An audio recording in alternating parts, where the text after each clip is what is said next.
আর আপনি নিজেকে এত ছোট কেন মনে করছেন? আপনিও আল্লাহর সেই বান্দা, যে বান্দা আমি, যে বান্দা আর 10 জন মানুষ। আল্লাহ পাক আপনাকেও ভালোবাসেন, আল্লাহ পাক অবশ্যই আপনাকে ভালোবাসেন। জীবনের দীর্ঘ সময় পর্যন্ত আপনি আল্লাহকে ডাকেন নাই, আল্লাহ আপনাকে ফেলে দেয় নাই। আল্লাহ আপনাকে খাওয়ান, এখনো পরান, বাঁচিয়ে রেখেছেন, আল্লাহ নিয়ামত দিয়েছেন। আল্লাহ আপনাকে ভালো না বাসলে এমনি করেন? আল্লাহ পাক অপেক্ষা করছেন কবে খালি আপনি আসবেন আল্লাহর কাছে, এসে বলবেন আস্তাগফিরুল্লাহ ওয়া আতুবু ইলাইহি। আল্লাহ পাক অপেক্ষা করে বসে আছেন আপনার জন্য। আপনি কোথায় যাচ্ছেন? ফাআইনা তাযহাবুন। আল্লাহ পাক বলেছেন ফাআইনা তাযহাবুন, কোথায় যাচ্ছ তোমরা? কোথায় যাচ্ছেন? টাকার পিছনে, বাড়ি গাড়ি, স্ট্যাটাস, স্ত্রী সন্তান, ভোগ বিলাসের পিছনে? আল্লাহ অপেক্ষা করছেন আপনার জন্য। আসেন, সিজদা করেন, ওয়াসজুদু ওয়াকতারিব, সিজদা করেন, নিকটবর্তী হন। আল্লাহ আপনার জন্য অপেক্ষা করছেন। যাবেন না আল্লাহর কাছে? আল্লাহ পাক সবাইকে আল্লাহর কাছে ফিরে আসার তৌফিক দান করুন। এটাই হোক আমাদের কাছে আসার গল্প, এটাই হোক আমাদের কিসের গল্প? কাছে আসার গল্প। আমাদের জেনার গল্প দরকার নাই। ওদের কাছে জেনা হচ্ছে কাছে আসার গল্প, যার ব্যাপারে আল্লাহ বলেছেন লা তাকরাবু জিনা, ওর ধারের কাছেও যেও না, আর তারা ওইটাকে বলবে কাছে আসার গল্প। ইন্না লিল্লাহি ওয়া ইন্না ইলাইহি রাজিউন। আল্লাহ পাক আমাদের যুবক যুবতীদেরকে হেদায়েত দান করুন, পিতা মাতাদেরকে পরিবারে অনুশাসন বজায় রাখার তৌফিক দান করুন। আমাদের এই কাজগুলোর প্রতিফল কিন্তু আমাদেরকে ভোগ করতে হবে।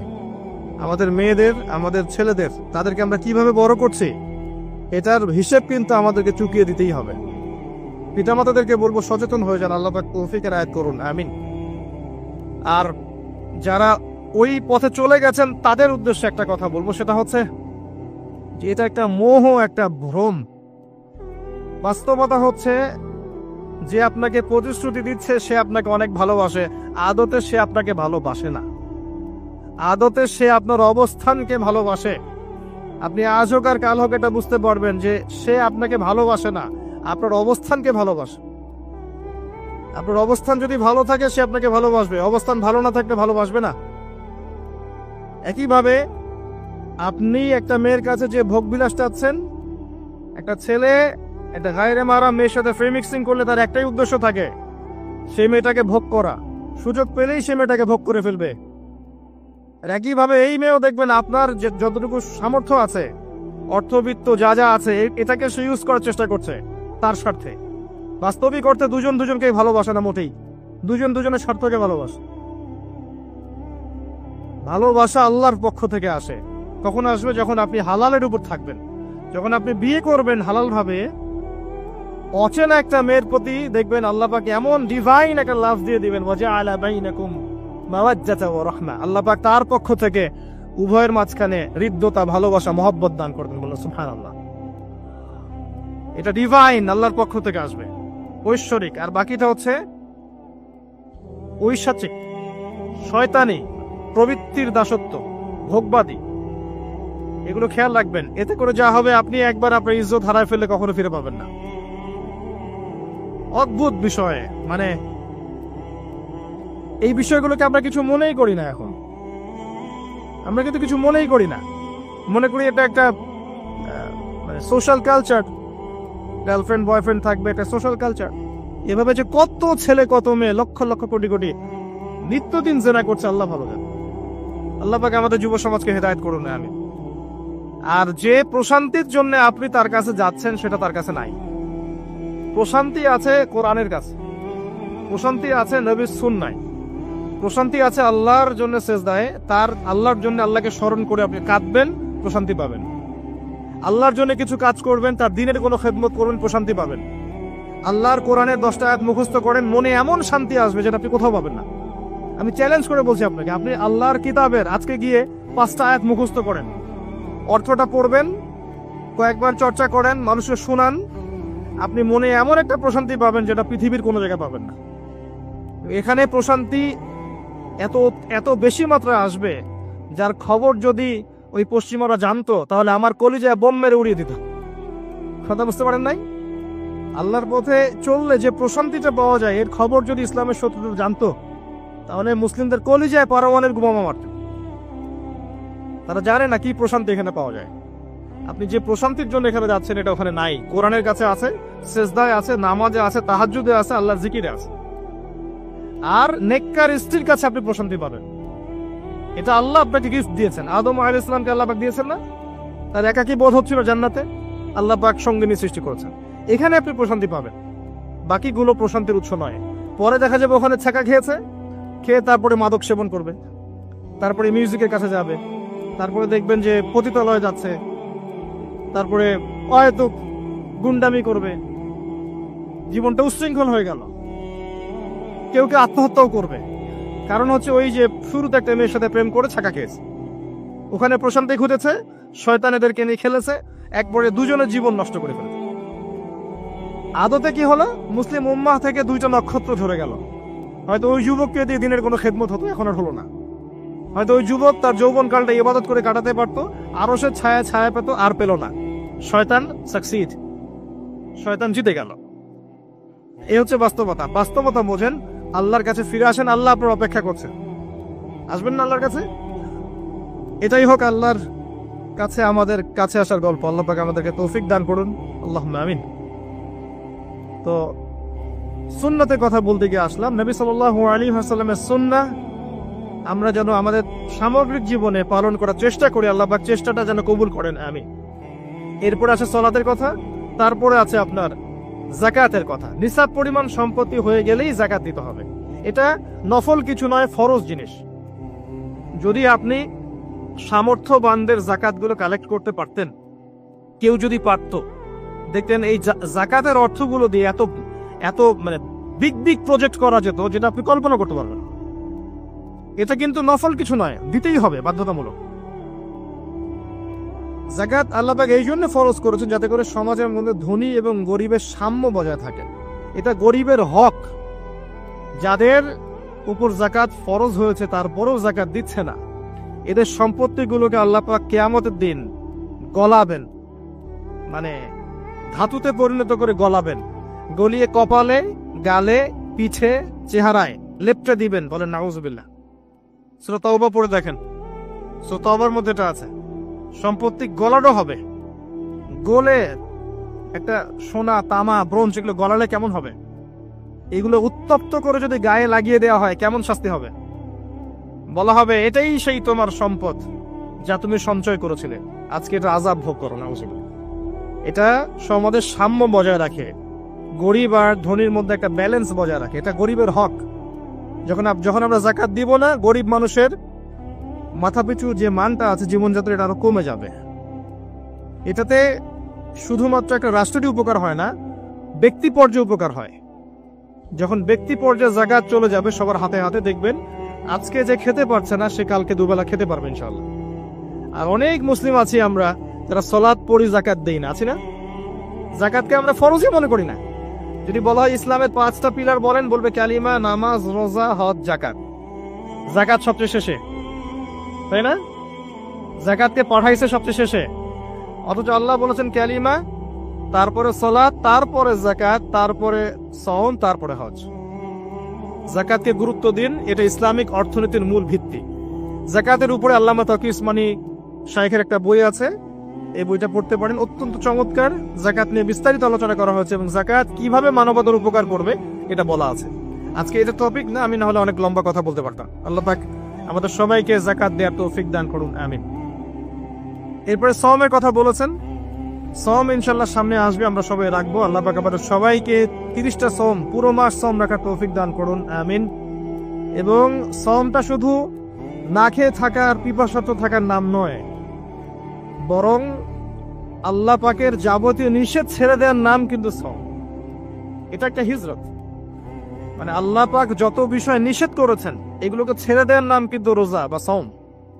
শুধু না খেয়ে থাকার নাম সাওম নয়। না খেয়ে থেকে কেউ যদি গালি দেয়, গীবত করে, সুদ খায়, জিনা করে, তার কি রোজা হবে? হবে না। আল্লাহ পাকের নিষেধগুলো বর্জন করলে পরে রোজা হবে ইনশাআল্লাহ। এর উদ্দেশ্য কি? তাকওয়া অবলম্বন করা। কুতিবা আলাইকুমুস সিয়াম কামা কুতিবা আলাল লাযিনা মিন ক্বাবলিকুম লাআল্লাকুম তাত্তাকুন। উদ্দেশ্যটা কি? লাআল্লাকুম তাত্তাকুন। আল্লাহ পাকের নিষেধ না ছাড়লে কি কেউ তাকওয়া অবলম্বন করতে পারবে? অতএব সিয়ামের মূল উদ্দেশ্য কি? তাকওয়া অবলম্বন করা, আল্লাহ পাকের যাবতীয় নিষেধগুলোকে বর্জন করা। আল্লাহ পাক আমাদেরকে সিয়াম রাখার মতো রাখার তৌফিক দান করুন। রমজান মাসে আমরা ইফতার করাবো বেশি বেশি ইনশাআল্লাহ। বেশি বেশি মানুষকে ইফতার করাবেন, বেশি বেশি নফল দান সাদাকা করবেন, যাকাতগুলো দিয়ে দিবেন। রমজান মাসে কিয়ামুল লাইল করবেন, তারাবির নামাজ সুন্দর করে লম্বা করে পড়বেন। রাকাত সংখ্যা নিয়ে ঝগড়া করেন না। আমরা যে কাজগুলো করি ঝগড়াটা বেশি করি। কোয়ালিটি দেখবেন আল্লাহ, কোয়ালিটি, কোয়ান্টিটি না। নামাজটা কেমন কোয়ালিটি সম্পূর্ণ ছিল। এবং এই রমজান মাসের সবচেয়ে বেস্ট নিয়ামা হচ্ছে কোরআন। এই মাসে কি হয়েছে? কোরআন নাজিল হয়েছে। এই কোরআনকে সময় দিতে হবে। যারা কোরআন তেলাওয়াত করতে জানি না, রমজান মাসে শিখতে হবে। যারা জানেন তারা খতম দিবেন, তেলাওয়াত করবেন, খতম দিবেন। যারা আরো ভালো জানেন তারা গবেষণা করবেন, পুরো কোরআনটা গবেষণা করবেন। পারা যাবেন ইনশাল্লাহ। আল্লাহ পাক সবার আগে আমাকে, অতঃপর আপনাদের সবাইকে তৌফিক দান করুন, আমিন। এবং দ্বীনের জন্য তালিম করবেন, ইমানের আলোচনা করবেন, মসজিদে দার্স দিবেন, ইফতার করাবেন, গরিবদেরকে সাদাকা করবেন, ওষুধ দিবেন, ফিতরা আদায় করবেন। রমজান মাসটাকে একটা ইসলামের ইবাদতের সংস্কৃতি বানিয়ে ফেলবেন। রমজানের প্রতিটা মোমেন্টকে কাজে লাগানোর চেষ্টা করবেন। আল্লাহ পাক সবাইকে তৌফিক দান করুন, আল্লাহ। ইফতার একসাথে করবেন, বাসায় সবাই একসাথে ইফতার করবেন। একটা কমিউনিটি, একটা মানে কি বলবো, ইসলামের উৎসব যেন বিরাজ করে। পরিবারের ছোটরা দেখবে যে রমজানে আমরা সবাই একসাথে ইফতার করি। একটা বড় থাল কিনবেন বাসায়, এই বড় থালে খাওয়া কিন্তু সুন্নাত। একটা বড় থাল যেখানে পরিবারের সবাই সদস্য মিলে খাবেন। বাচ্চা কাচ্চা, ছোট ছোট বাচ্চারা দেখে দেখে বড় হবে যে আমরা রমজান মাসে বাবা মা সবার সাথে বসে খেয়েছি। এভাবে ওদেরকে হাদিয়া দিবেন। রোজা রাখলে উৎসাহিত করবেন, রোজা রাখলে গিফট দিবেন, হাদিয়া দিবেন। আম্মু, তোমার বয়স যদিও রোজা ফরজ হয় নাই, রাখার চেষ্টা করো। যদি রাখতে পারো তাহলে আমি তোমাকে একটা গিফট কিনে দেব। রাখতে উৎসাহিত করেন, দেখবেন ইনশাল্লাহ এই চর্চাগুলো পরবর্তীতে ওদের মধ্যে তাকওয়া নিয়ে আসবে ইনশাল্লাহ। আমাদের মনে আছে আমরা যখন ছোট, রোজা ফরজ হয় নাই, আমাদেরকে এভাবে বকশিস দেওয়া হতো। রোজার একটা 10 টাকা দেওয়া হবে। তখন অবশ্য 10 টাকার মান এখনকার 100 টাকার চেয়ে বেশি ছিল। আর আপনার টাকার মান দিন দিন কমবেই। কারণ ইসলামিক কারেন্সি যারা বোঝে না তারা এগুলোর সম্পর্কে বিরূপ মন্তব্য করতে পারে। বাট আমরা জানি যে একটা সভ্যতা মানুষের সম্পদ চুষে খাচ্ছে, এবং যে বাই যে এটা হতেই থাকবে। যাই হোক, ওই টপিকে আর গেলাম না। তো আমাদেরকে পুরস্কৃত করা হতো এভাবে, উৎসাহিত বোধ করতাম। কয়টা রেখেছি? 7টা। তারপরের বছর 10টা, তারপরের বছর 15টা। এভাবে করতে করতে দেখবেন আপনার বাচ্চা রোজা রাখা শিখে যাবে। এবং সওম রাখলে শরীরের কোনো ক্ষতি নাই, উপকার ছাড়া। ক্ষতি আছে? কোনো ক্ষতি নাই, কোনো ক্ষতি নেই উপকার ছাড়া। সবচেয়ে বড় কথা হচ্ছে যারা খেতে পারে না ওদের ফিলিংসটা আপনি বুঝতে পারবেন। আপনিও বুঝতে পারবেন যে না খেয়ে থাকা এটা কেমন। আল্লাহ পাক যে খাওয়াচ্ছেন আমাকে, এটা কত বড় নিয়ামত ছিল। আল্লাহ পাক আমাদের সবাইকে রমজান মাস পর্যন্ত পৌঁছে দিক, এবং রমজানের 30টা সওম পুরো মাস রমজানের যাবতীয় কাজের সাথে আদায় করার তৌফিক এনায়েত করুন, আমিন। আর সম্ভব হলে রমজান মাসে ওমরা করবেন। সম্ভব হলে রমজান মাসে ওমরা করতে পারেন। এটা খুব বড় একটা ইবাদত, এবং এটাতে যে নববী রুহানি একটা স্বাদ পাবেন, এটা কিন্তু বলে বোঝাতে পারবো না আমি। আপনি করলে পরে বুঝতে পারবেন। আল্লাহ পাক তৌফিক দান করুন সবাইকে, আল্লাহুম্মা আমিন। এরপরে আছে সামর্থ্য হলে হজের কথা। আলহাজ টাইটেলের জন্য নয়। মানুষ আমাকে আলহাজ বলবে, হ্যাঁ, মানুষকে দেখানোর জন্য হজ, আমাকে হাজি সাহেব বলবে, এই জন্য হজ নয়। হজ করতে যাবেন ইব্রাহিমী চেতনা শিখতে। হজের কাজের মধ্যে ইব্রাহিম আলাইহিস সালামের একত্ববাদের চেতনা আছে। আরাফার মাঠে আপনি কিয়ামতের মাঠকে ফিল করবেন। সাই করবেন, তখন হাজরা আলাইহিস সালামের সেই কষ্ট ফিল করবেন। প্রত্যেকটা কাজের পিছনের ঘটনা কি, এটা আপনাকে ফিল করতে হবে। পাথর মারবেন, নাস্তিকরা এগুলো নিয়ে মজা করে না, ঠাট্টা মশকরা করে।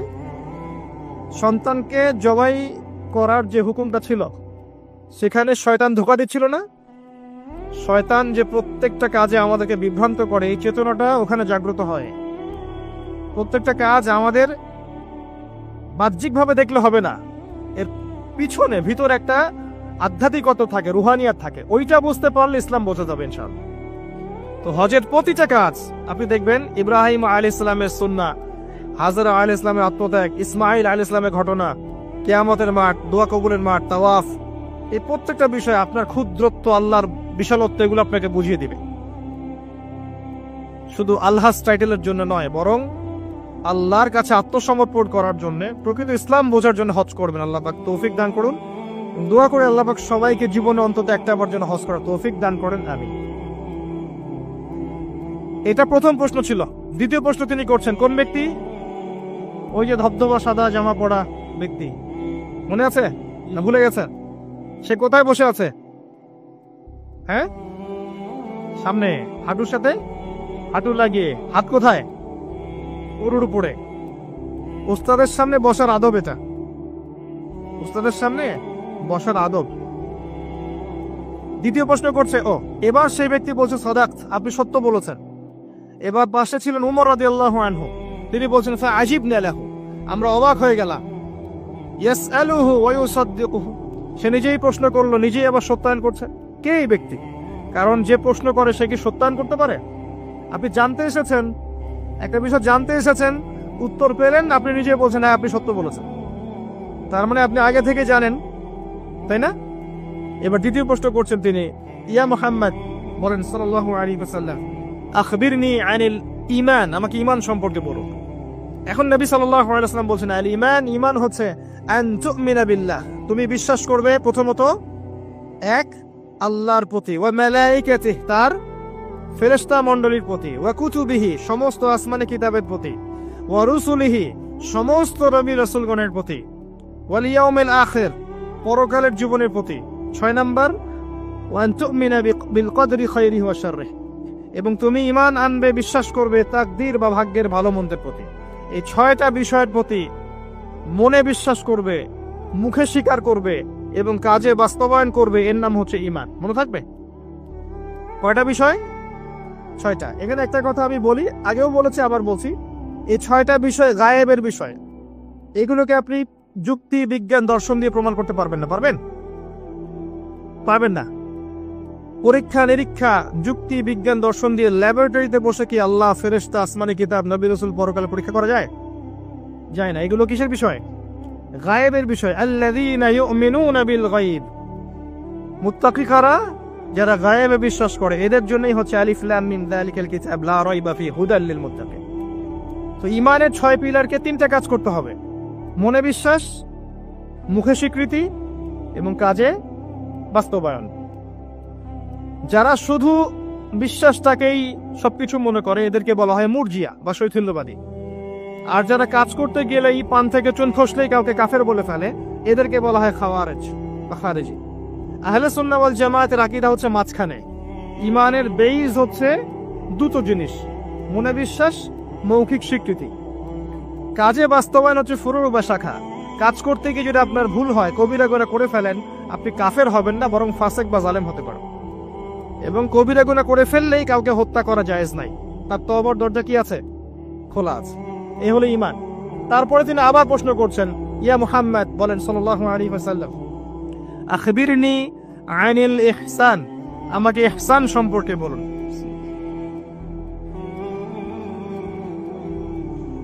তখন নবী সাল্লাল্লাহু আলাইহি ওয়াসাল্লাম বলছেন, আল ইহসান, ইহসান হচ্ছে আন তা'বুদাল্লাহা কাআন্নাকা তারাহ, তুমি এমন ভাবে আল্লাহর ইবাদত করবে যেন তুমি আল্লাহকে দেখতে পাচ্ছো। কথা বুঝতে পারছেন? খুব ডিফিকাল্ট। কথাটা বলা সহজ, আমল করা খুব ডিফিকাল্ট। তুমি এমন ভাবে আল্লাহর ইবাদত করবে যেন তুমি আল্লাহকে দেখছো। ওয়া ইল্লাম তাকুন তারাহ ফাইন্নাহু ইয়ারাক, যদি তুমি আল্লাহকে দেখতে না পারো তাহলে জেনে রাখবে আল্লাহ তোমাকে দেখছে। এই কনসিয়াসনেসের নাম হচ্ছে ইহসান, আত্মশুদ্ধি, আল্লাহ কনসিয়াসনেস। যদি কারোর মধ্যে ইহসান থাকে, সে কি পাপ করতে পারবে? কেউ যদি ফিল করে যে আল্লাহ আমাকে দেখছেন, প্রত্যেকটা কাজে, ইবাদতে, ব্যবসায়, মুআমালাতে, সামাজিক বিষয়ে, চাকরি বাকরি, ওয়ার্ল্ড অ্যাফেয়ার্স, প্রত্যেকটা বিষয়ে যদি কেউ মনে করে আল্লাহ আমাকে দেখছেন, তাহলে কি কারো পক্ষে পাপ করা সম্ভব? এই চেতনাটা আল্লাহ পাক জাগ্রত করতে বলেছেন। আল্লাহ পাক আমাদের সবাইকে আমলে, আকীদায়, মুআমালাতে ইহসান দান করুন, আল্লাহুম্মা আমিন। আর এই ইহসানের সাথে একটা শব্দ সম্পর্কিত, এর নাম হচ্ছে তাকওয়া। একটা আপনাদের এখানে সি বিচ আছে না? একটা সি বিচের মধ্যে কিছু কাচের টুকরা ফেলে দেওয়া হয়েছে। ছোট্ট একটা জায়গায় সৈকতে কাচের কিছু টুকরা ফেলে দেওয়া হয়েছে। আপনাকে বলা হলো যে এর উপর দিয়ে হাঁটেন। এখন আপনি কিভাবে হাঁটবেন? নর্মালি হাঁটবেন না পা গুলো ফেলে ফেলে খুব কেয়ারফুলি হাঁটবেন? এই হাঁটাটা হচ্ছে তাকওয়া। এই হাঁটাটার এক্সাম্পল হচ্ছে তাকওয়া। মানে এই কাচের টুকরাগুলো হচ্ছে গোনা, শয়তানের ট্র্যাপ, ফাসাকি, জুলুম, অন্যায়, অত্যাচার, পাপ। এখান থেকে বেঁচে বেঁচে আপনাকে পা ফেলতে হবে, এর নাম তাকওয়া। কখন ফেলা সম্ভব হবে? যখন আমি ফিল করব আল্লাহ আমাকে দেখছেন। এই কনসিয়াসনেস না থাকলে এটা হবে না। টেবিলে তল দিয়ে আপনি ঘুষ দিচ্ছেন, যে নিচ্ছে সে যদি ওই সময় চিন্তা করে আল্লাহ আমাকে দেখছেন, নিতে পারবে? ব্যবসা করছেন, মাপে ওজন কেউ দেখছে না, কাস্টমার দেখে নাই, আপনি দেখছেন, বুঝতে পারছেন। আপনি যদি ওই সময় চিন্তা করেন যে আল্লাহ আমাকে দেখছেন, এ দেখে নাই, আপনি কম দিতে পারবেন? পারবেন না। বোনের সম্পত্তি আপনি সিস্টেম করে নিতে পারেন, বোন শিক্ষিত না, বোঝে না, আপনি চিন্তা করছেন আল্লাহ তো আমাকে দেখছেন, পারবেন নিতে? প্রতিটা কাজ যদি এতটুকু মানুষ ফিল করে যে আল্লাহ আমাকে দেখছেন, আপনি পারবেন না করতে। এরপরেও যদি পাপ হয়ে যায়, দেন তওবা করে ফিরে আসতে হবে। আল্লাহ পাক সবাইকে তাকওয়া অবলম্বন করে তৌফিক এনায়েত করুন। এটা 3 নম্বর প্রশ্ন ছিল। 4 নম্বর ছিল, ইয়া মুহাম্মদ সাল্লাল্লাহু আলাইহি ওয়াসাল্লাম আখবিরনি আনিস সাআহ, আমাকে কিয়ামত সম্পর্কে বলুন, কিয়ামত সম্পর্কে বলুন। নবী সাল্লাল্লাহু আলাইহি ওয়াসাল্লাম বলেন, মাল মাসউলু আনহা বিআ'লামা মিনাস সাইল, এই বিষয়ে প্রশ্নকারী এবং উত্তরদাতা উভয়ের জ্ঞানী সমান। প্রশ্নকারীর চেয়ে উত্তরদাতা বেশি জানে না। মানে এই বিষয়ের চূড়ান্ত জ্ঞান আল্লাহ ছাড়া কারো জানা নাই। কবে, কোন সালে, কোন ডেটে, কি বারে কিয়ামত হবে কেউ বলতে পারবে? কেউ পারবে না। প্রশ্ন করলেন এই ব্যক্তি, এবং 4টা মৌলিক প্রশ্নের একটা তিনি করলেন, কিয়ামত কবে হবে। 4টা মৌলিক প্রশ্নের একটা হচ্ছে কিয়ামত কবে হবে। তাহলে কিয়ামত সম্পর্কে সচেতনতা, এটা আসলে নিছক কোনো জ্ঞান নয়, তাই না? কিয়ামত সম্পর্কে সচেতনতা এটা কিন্তু অহেতুক কোনো জ্ঞান চর্চা নয়। 4টা মৌলিক প্রশ্নের একটা করা হয়েছে, কিয়ামত কবে হবে। যদি আপনি সবগুলোকে ভাগ করেন, 25% হচ্ছে এই প্রশ্নটা। কথা বুঝতে পারছেন? এটা 25%। এবার নবী সাল্লাল্লাহু আলাইহি ওয়াসাল্লাম বললেন, আমি জানি না, মাল মাসউলু আনহা বিআ'লামা মিনাস সাইল। তারপরে তিনি আবার প্রশ্ন করলেন, ফাখবিরনি আন আমারাতিহা, তাহলে আমাদেরকে কিয়ামতের কিছু আলামত বলে দিন। আবার প্রশ্ন করার কি দরকার ছিল, যখন নবীজি বললেন আমি জানি না? যদি বিষয়টা গুরুত্বপূর্ণ নাই হয়ে থাকে, যদি বিষয়টা গুরুত্বপূর্ণ না হয়ে থাকে, আবার কাউন্টার প্রশ্ন করার কি দরকার ছিল? তিনি আবার প্রশ্ন করলেন, তাহলে আলামত বলে দিন। এবার নবীজি বলছেন 2টো আলামত। কয়টা বলছেন এই হাদিসে? 2টো। একটা হচ্ছে আন তালিদাল আমাতু রাব্বাতুহা, যখন দেখবে দাসী তার মনিবকে জন্ম দিচ্ছে। মানে একবার ব্যাখ্যা করেছি, সমাজের ন্যায় অন্যায়, হক বাতিল, সত্য মিথ্যার মানদণ্ডটা উল্টে যাবে, হালাল হারামের মানদণ্ড উল্টে যাবে। মানুষ হালালকে হারাম করবে, হারামকে হালাল করবে, ন্যায়কে অন্যায় বানাবে, অন্যায়কে ন্যায় বানাবে, সত্যকে মিথ্যা বানাবে, মিথ্যাকে সত্য বানাবে, মানদণ্ড উল্টে যাবে, এবং এগুলো পরোয়া করবে না মানুষ। আর একটা ব্যাখ্যা হচ্ছে সত্যিকার অর্থেই দাসী মনিবকে জন্ম দিতে পারে। এটা জলজান্ত এক্সাম্পল এখনকার সিঙ্গাপুর। ফ্যামিলিস্ট রেভলিউশনের কারণে এবং সুদের কারণে এমন একটা অবস্থা মুখোমুখি হয়েছে বিশ্ব, যে অনেক ক্ষেত্রে মেয়েরা সন্তান জন্ম দেওয়ার সময় পাচ্ছে না, ফুরসত নাই। সন্তান জন্ম দেওয়াটাকে তারা এখন পিছিয়ে পড়া বলছে অনেক কান্ট্রিতেই। শেষে কি হয়, দরিদ্র কান্ট্রি থেকে মেয়েদেরকে হায়ার করা হয়, দরিদ্র কান্ট্রি থেকে মেয়েদেরকে হায়ার করা হয়, এবং তাদের গর্ভটাকে ভাড়া নেওয়া হয়। এই গর্ভের মধ্যে স্পার্ম ইনজেক্ট করা হয়, জাইগোট গঠন করে, বাচ্চা কনসেপ্ট করে। কথা কি বুঝতে পারছেন? গর্ভ ভাড়া নিয়েছে, নিয়ে তার শুক্রাণু সেখানে পুশ করেছে। 9 মাস এখানে বাচ্চাটা বড় হবে। এই 9 মাস এই দরিদ্র মেয়েটাকে অনেক খাওয়ানো হবে, পড়ানো হবে, সুন্দর সুন্দর কাপড় দেওয়া হবে, ভালো মন্দ খাওয়ানো হবে, কারণ ওই সন্তানটার ভালোর জন্য। এবার যখন বাচ্চাটা প্রসব হয়ে যাবে, বাচ্চাটা সে রিলিজ, সে খালাস, ও ডলার নিয়ে চলে যাবে। সন্তান জন্ম দেওয়ার বিনিময়ে $10,000, $20,000, $50,000, এই যে গর্ভ ভাড়া নেওয়া হয়েছে। এই যে বাচ্চাটা হলো, এই বাচ্চাটাকে আর মালিকের, দাসী তার মনিবকে জন্ম দিল। হাদিস বাস্তব। এই ব্যাখ্যাটা আজকে থেকে 1400 বছর আগে করা সম্ভব ছিল না। কথা বুঝতে পারছেন না? এই ব্যাখ্যাটা এখনকার বিশ্বে আপনি করতে পারবেন। এই জন্য কোরআন সুন্নাহকে নিয়ে খালি লিটারালি পড়লে হবে না, যুগের সাথে মেলাতে তো হবে। যুগের সাথে যদি আমি না মেলাই, তাহলে কোরআন সুন্নাহকে দিয়ে যুগ জিজ্ঞাসার জবাব বের করতে পারবো না। এই ব্যাখ্যাটা আপনি আজকে থেকে 100 বছর আগেও করতে পারতেন না, কিন্তু এখন পারবেন। সত্যিকার অর্থেই দাসী তার মনিবকে জন্ম দিচ্ছে এখন এই বিশ্বে।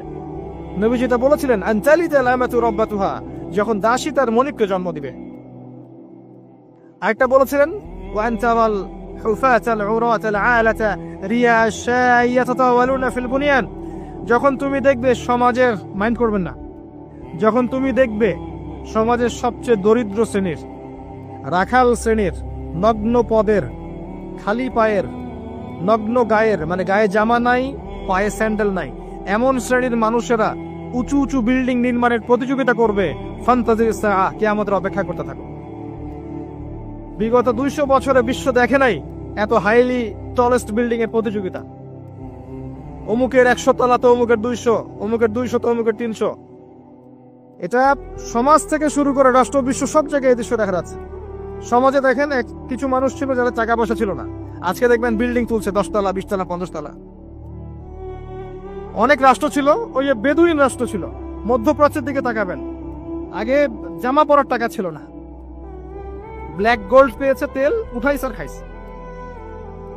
খাইছে না উঠাইছে আমেরিকাকে দিছে তেল তুলছে আমেরিকাকে দিছে দিয়ে ডলার নিছে নিয়ে উঁচু উঁচু বিল্ডিং তোমার 100 আমার 110 এবং এটা গর্বের বিষয় ওদের কাছে এখন এই দৃশ্যের কথা নবী সাল্লাল্লাহু আলাইহি ওয়াসাল্লাম বলেছেন যে যখন তুমি দেখবে সমাজের সবচেয়ে দরিদ্র মানুষেরা উঁচু উঁচু বিল্ডিং নির্মাণের প্রতিযোগিতা করবে একটা কমন প্রশ্ন করি এখন যে ব্যক্তির টাকা নাই সে কেমন করে বিল্ডিং তুলবে এই উত্তরটা দেওয়ার জন্য আপনার পিএইচডি করার কোনো দরকার নাই উত্তর খুব সহজ একজন ব্যক্তির টাকা নাই সে কিভাবে 20 তলা বিল্ডিং করতে পারে উত্তর দেন কিভাবে বলেন শুধু অবৈধভাবেই নয় অবৈধভাবে তো একটা অপশন আছেই কিভাবে এক্স্যাক্টলি সুদের মাধ্যমে সুদ ছাড়া অন্য কোনো অপশন নাই এবং আমি এখন যে ফ্ল্যাটে ভাড়া আছি মনে করেন যেই ফ্ল্যাটে ভাড়া আছে সেই ফ্ল্যাটের ভাড়ার টাকা আমি যে দিচ্ছি এই যে ফ্ল্যাট মালিকরা যে ভাড়াটিয়াদের কাছ থেকে প্রতি মাসে ভাড়া তুলে এই ভাড়ার টাকা থেকে লোন শোধ করছেন ব্যাংকের এখন আমি সুদ খাচ্ছি না আমি নিজেও সুদের সাথে সম্পৃক্ত হয়ে গেলাম তাহলে আমার টাকা দিয়ে সে সুদের ঋণ পরিশোধ করছে এটা সেই যুগ যে যুগে একটা মানুষও সুদ থেকে বাঁচতে পারবে না ইল্লা মাশাআল্লাহ বাঁচতে পারবে কারা ওই যে ছোট্টখাটো দ্বীপে যারা বাস করে সোসাইটির সাথে কোনো সম্পর্ক নাই ওরা হয়তো পারতে পারে নাগরিক জীবনে কেউ সুদ থেকে বাঁচতে পারবে না এই যুগের কথা নবী সাল্লাল্লাহু আলাইহি ওয়াসাল্লাম হাদিসের মধ্যে বলে গেছেন একটা যুগ আসবে যখন সমাজের প্রায় প্রতিটা মানুষ সুদ খাবে যে খাবে না তার গায়েও এসে সুদের ধুলা লাগবে এটা সেই যুগ অনলি রিবার মধ্যে সুদের লোনের মধ্য দিয়ে সম্ভব নগ্ন পদের মানুষের বিল্ডিং নির্মাণ করা অন্য কোনো অপশন নাই আরেকটা অপশন হচ্ছে দুর্নীতি করা এবং মানুষের টাকা পয়সা মেরে খাওয়া অবৈধ পথে ন্যায় পথে কোটি কোটি টাকা জমিয়ে পরে এটা করা quite impossible so very difficult এটা সম্ভব না এই যুগের কথা নবীজি বলে গেছেন এই হাদিসের মধ্যে যেখানে মাত্র 2টা আলামত বলেছেন তার মধ্যে একটা হচ্ছে এটা যখন তুমি দেখবে নগ্ন পদের নগ্ন দেহের মানুষেরা উঁচু উঁচু বিল্ডিং নির্মাণ করছে না বরং নির্মাণের প্রতিযোগিতা করছে ভাষাটা বোঝেন নির্মাণ করছে না নির্মাণের প্রতিযোগিতা করছে ইয়াতাতাওয়ালুনা ফিল বুনিয়ান যে কোনো আলেমকে জিজ্ঞাসা করেন ব্যাখ্যা কি এই হলো হাদিস এবার সেই ব্যক্তি উঠে চলে গেল এবং ওমর ইবনুল খাত্তাব তিনি বলছেন ফালাবিসনা মালিয়ান আমরা চুপ করে বসে থাকলাম যেন আমাদের মাথার উপরে কাক বসে আছে পাখি বসে আছে চুপ করে নবীজি কোনো কথা বলছেন না সাহাবীরা কোনো কথা বলছেন না সেই ব্যক্তি উঠে চলে গেল এবার আল্লাহর রাসূল সাল্লাল্লাহু আলাইহি ওয়াসাল্লাম নিজেই বলছেন ইয়া ওমর হে ওমর রাদিয়াল্লাহু আনহু আতাদরি মান ইসাইল তুমি কি জানো এই ব্যক্তি কে ছিল যে সে প্রশ্ন করলো 4টা 5টা তিনি বললেন আল্লাহু ওয়া রাসূলুহু আ'লাম আল্লাহ এবং তার রাসূল ভালো জানেন আমরা জানি না নবী সাল্লাল্লাহু আলাইহি ওয়াসাল্লাম বলেন ইন্নাহু জিবরিল সেই ব্যক্তি ছিল জিবরাইল আলাইহিস সালাম আতাকুম ইউআল্লিমুকুম দীনাকুম তো তিনি এসেছিলেন তোমাদেরকে তোমাদের দ্বীন ইসলাম শেখাতে তিনি এসেছিলেন তোমাদেরকে তোমাদের দ্বীন শেখাতে তাহলে দ্বীনের মৌলিক প্রশ্ন কয়টা পেলাম ইসলাম কাকে বলে ঈমান কাকে বলে ইহসান কাকে বলে কিয়ামত কবে হবে এই একটা হাদিস যথেষ্ট আমাদের হেদায়েতের জন্য এই একটা হাদিস যদি আমরা বুঝে থাকি আমাদের জন্য যথেষ্ট হেদায়েতের জন্য আসেন সামারি করে ফেলি প্রথম থেকে শিখলাম যে আল্লাহর জন্য যখন আসবেন মসজিদে চিপচাপ পরিপাটি হয়ে আসবেন উত্তম পোশাক পরে আসবেন ওস্তাদের কাছে যখন যাবেন জ্ঞান শিখতে আদবের সাথে বসবেন এবং প্রশ্ন করবেন আদবের সাথে প্রথম প্রশ্ন ইসলাম সম্পর্কে ছিল, তিন ইসলামের বেসিক পিলার কয়টা? 5টা। তাওহীদ, যার মধ্যে আসবে তাওহীদ এবং সুন্নাহ, লা ইলাহা ইল্লাল্লাহ এবং মুহাম্মাদুর রাসূলুল্লাহ। এরপরে আসবে সালাত, 5 ওয়াক্ত সালাত কায়েম করা, তারপরে যাকাত প্রদান করা, রমাদান মাসের সাওম এবং সামর্থ্য হলে হজ। ইসলাম হয়ে গেল। ইসলামী একমাত্র জীবন ব্যবস্থার বাইরে কিছু আছে? কেউ তালাশ করলে কবুল করা যাবে? যাবে না। এটা মেনে নেয়ার পর আমলে ভুল হলে কি করতে হবে? তওবা করে ফিরে আসতে হবে। আল্লাহ পাক ইনশাআল্লাহ মাফ করে দিবেন। যদি কোনো ব্যক্তি আল্লাহর সাথে শিরক না করে, কবিরা গুনাহ থেকে দূরে থাকে, আশা করা যায় আল্লাহ পাক তার সমস্ত সগীরা গুনাহ মাফ করে দিবেন ইনশাআল্লাহ। হতাশ হবেন না, আল্লাহ আপনার অপেক্ষায় তার কাছে ফিরে আসেন। তারপর ঈমান, কয়টা পিলার? 6টা। কয়টা পিলার? 6টা। প্রথমটা কি? আল্লাহ বিশ্বাস, ফেরেশতাগণে বিশ্বাস, নবী রাসূলগণে বিশ্বাস, আসমানি কিতাব সমূহে বিশ্বাস, পরকালের জীবনে বিশ্বাস এবং ভাগ্যের ভালো মন্দে বিশ্বাস। এই 6টাকে কি করব? মনে বিশ্বাস করব, মুখে স্বীকার করব, আর কাজে বাস্তবায়ন করব। কাজে বাস্তবায়ন করতে গিয়ে যদি ভুল হয়ে যায় তখন কি করবেন? কাফের হয়ে যাবে? সে তওবা করে ফিরে আসার সুযোগ আছে। এরপরের ইহসান কাকে বলে? ইসলাম পালন করতে গিয়ে এমন ভাবে করা, আল্লাহর ইবাদতে এমন ভাবে করা যেন আমি আল্লাহকে দেখছি, আল্লাহকে হাজির নাজির মনে করে কাজ করা। আর যদি আমি আল্লাহকে দেখতে না পাই, মনের মধ্যে চেতনা থাকবে কি? আল্লাহ আমাকে দেখছেন। তারপরে কনসিয়াসনেস, সময় কম, কিয়ামত কবে হবে। আমরা শেষ জামানায় বাস করছি, সময় শর্ট। এখানে 2টা আলামত বলা আছে, বাকি বহু হাদিস আছে শত শত, যেখানে আরো হাজার হাজার আলামত আছে, হাজার হাজার। এই যে মানুষ দুনিয়াদার হয়ে যাচ্ছে বেশি বেশি, আলামতে সা। মসজিদের মধ্যে ফিতনা হচ্ছে না এখন, আলামতে সা। মসজিদ চাকচিক্যময় হচ্ছে না, তাজমহলের মতো, কি আমাদের সাইন। মেয়েদের সংখ্যা বাড়ছে না, ছেলেদের সংখ্যা কমছে না, সাইন। মেয়েরা ছেলেদের পোশাক করছে না, ছেলেরা মেয়েদের পোশাক করছে না, সাইন। সময় সংক্ষিপ্ত হয়ে আসছে না, বেশি বেশি মহামারী, বন্যা, ঘূর্ণিঝড়, জলোচ্ছ্বাস এগুলো ছড়াচ্ছে না, বেশি থেকে বেশি হচ্ছে, সাইন। অসংখ্য সাইন। মুসলিমদের উপর নির্যাতন বাড়ছে না, বিশ্ব হত্যা বাড়ছে না, কিলিংস বাড়ছে না, মুসলিমদের বিভক্ত হচ্ছে না বিভিন্ন দলে, সাইন। কত সাইন নেবেন, শেষ করা যাবে না। এমনকি চাঁদ যেটা দেখছেন এটা ফেটে গেছে। চাঁদ যেটা দেখছেন না, এটা ফাটল ধরা, চাঁদ পরিপূর্ণ নয়, ফাটা আছে, এটাও কিয়ামতের সাইন। এবং পৃথিবী পানি শূন্য হচ্ছে, এগুলো সাইন। জলবায়ু পরিবর্তনগুলো সাইন। অনেক বিষয় আছে যেগুলো আপনি আখিরুজ্জামানের বইগুলোতে পাবেন। কিতাবুল ফিতান অধ্যায়গুলো পড়েন, আলামতুস সাআগুলো পড়েন, পাবেন। এখানে জাস্ট 2টা বলা হয়েছে। দাসী মনিককে জন্ম দেয়া মানে সমাজের মানদণ্ড উল্টে যাবে, ন্যায় অন্যায় হকবাদের সত্য মিথ্যার মানদণ্ড উল্টে যাবে। আর সমাজের সবচেয়ে নিকৃষ্ট শ্রেণীর মানুষেরা দেখবেন ওই যে টলেস্ট বিল্ডিং এর প্রতিযোগিতা করছে, রিবার মাধ্যমে, দুর্নীতির মাধ্যমে এবং অন্যায় অত্যাচারের মাধ্যমে জুলুমটা বাড়বে। আরেকটা হাদিসে আছে, যখন আমানতের খেয়ানত করা হবে, সাহাবীরা বললেন যখন আমানতের খেয়ানতটা বুঝলাম না কিভাবে। নবীজি বললেন যখন অযোগ্য ব্যক্তিকে, অনুপযুক্ত ব্যক্তিকে দায়িত্ব দেওয়া হবে তখন বুঝে নিবে এটা আমানতের খেয়ানত। আর এটা সব ক্ষেত্রেই, ধর্মীয় ক্ষেত্রে, সামাজিক ক্ষেত্রে, সব ক্ষেত্রে, সব ক্ষেত্রে। আল্লাহ পাক আমাদেরকে কিয়ামতের আলামতগুলো বোঝার তৌফিক দান করুন।